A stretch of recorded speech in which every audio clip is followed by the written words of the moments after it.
No es lo mismo mandar un beso por la pantalla que dar un beso, ¿no? No es lo mismo masturbarse que tener relaciones sexuales, ¿no?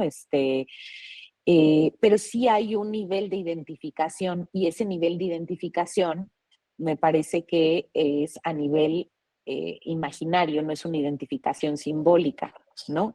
Y esto me lleva también a otro punto que sí, en efecto, tienes razón, mi casa es melceriana y bioniana, eh, y además me gusta mucho porque justo es Meltzer fue uno de los primeros en hablar cómo la adolescencia se construye en lo social, o sea que no hay otra, ¿no? No hay otro lugar donde se construya más que en el grupo, ¿no? A mí de Bradbury también lo relaciona, Peter Bloss también hablan de los grupos de pertenencia, pero pero como una característica del adolescente, no como la construcción de las identificaciones del adolescente. Entonces, yo creo que lo virtual no alcanza, pero sí ayuda en tanto pensemos que son identificaciones en un terreno imaginario, ¿no? Y que el chico no, que el chico, sobre todo el adolescente temprano, no tiene todavía, en algún momento lo vamos a revisar más adelante, está justo en este segundo tiempo que nos da la adolescencia de formación de juicio, del juicio, de la capacidad del juicio. Y, y justo en este segundo momento el chico no tiene todavía el atributo para juzgar esto es una identificación imaginaria de una simbólica, ¿no? O sea, es decir, la identificación imaginaria se vive y se vive abrumadoramente como si fuese una simbólica, ¿no? Como el caso que les contaba de Alexis, de hecho. Para irme adelantando, digamos, al punto, Alexis, al año de análisis, ya no quiso ser más Alexis, ¿no? Y pasó a ser Alessandra, ¿no? Que era su nombre, digamos, ¿no? Y ¿qué fue Alexis, no? Yo hoy, en retrospectiva, fue una identificación imaginaria, ¿sí? Pero que en ese momento para ella no había posibilidad de distinguir, ni para mí tampoco, porque pues finalmente se respeta el proceso que vaya teniendo, sobre todo en términos de la asunción de una identidad, ¿no?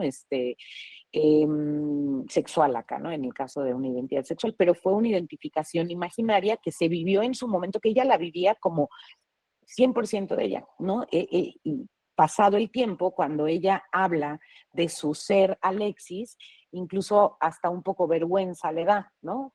Claro, en el único escenario donde estaba integrado, y que eso me parece como fundamental para ellos, es en el espacio analítico, ¿no? En ese caso, ¿no? Porque ha habido otros casos en donde vamos, la identificación imaginaria se juega como imaginaria y se va quedando hasta hacerse como en un nivel simbólico, ¿no? Entonces, sí creo que la virtualidad no alcanza, pero sí les permite a ellos, y así lo entiendo, tener un escenario donde hacen los ensayos también de estas primeras construcciones identificatorias, ¿no? De estos primeros juegos identificatorios. Sí tiene un riesgo, estoy de acuerdo, el manejo de lo virtual tiene un riesgo, no solo en los adolescentes, porque déjenme contarles que tuve 2 pacientes adultos que fueron estafados virtualmente, ¿no? Por justo no saber moverse dentro del mundo virtual. Entonces también hay un escenario ahí importante a pensar en, en, en el riesgo de conocer y poderse mover en los niños, en los adolescentes, en los adultos y también en el adulto mayor, ¿no? Estos adultos mayores que fueron estafados los dos. Además, la misma estafa fue como por aquí, hubo un tiempo en donde ocurrió una estafa particular de tipo, dame tu dinero y yo te lo pongo a invertir, te regreso el primer pago y ya no te regreso más, ¿no? Después de todo lo que invertiste y perdieron muchísimo dinero, ¿no? Y las familias, digamos, se vieron como muy afectadas ahí. Entonces, sí hay un riesgo, por eso lo que le decía a Valeria, por eso la importancia de incluir el mundo virtual dentro del adolescente.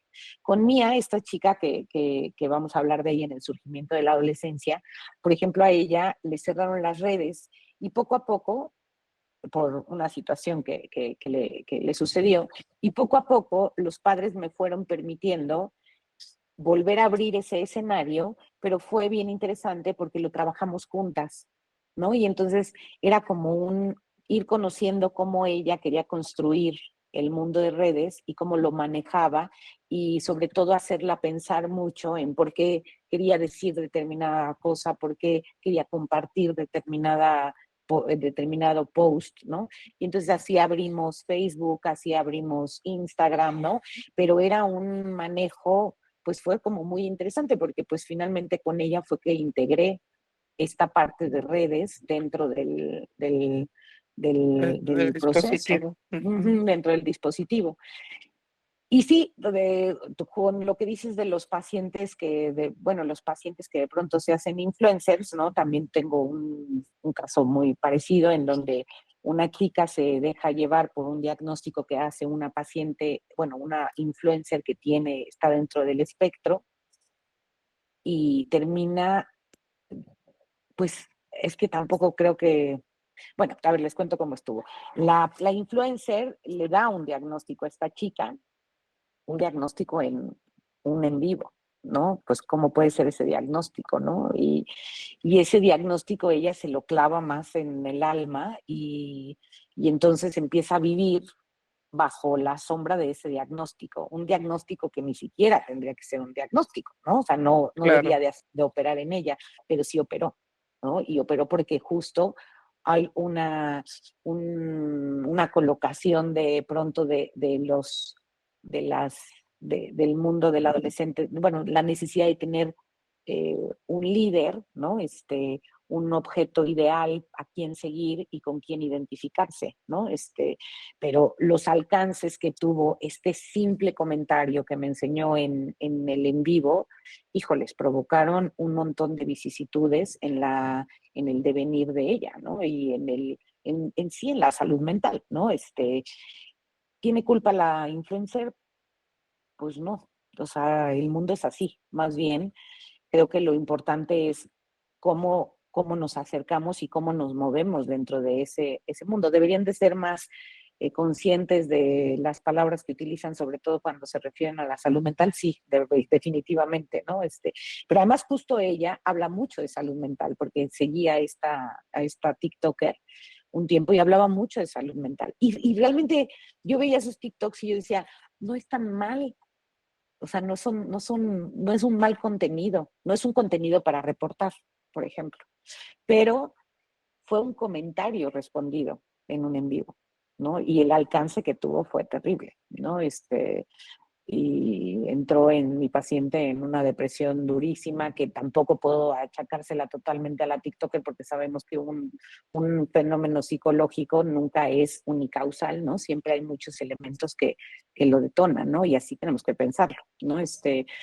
Y del otro punto que también vamos a tocar el aislamiento muchísimo porque ha sido algo que aislamiento, la apatía, la anedonia, ¿no? Como muchas de las características del adolescente eh, eh, que presentan, a mí me ha importado mucho explicármelas y la verdad es que ahí, a diferencia ahí sí de Meltzer, coincido con él en que es un signo patognomónico de gravedad, pero la forma en cómo lo explica él, yo no lo sigo tanto ahí, me voy más como por patrones de desligadura y de accionar de la pulsión de muerte, pero vamos a llegar a ese momento.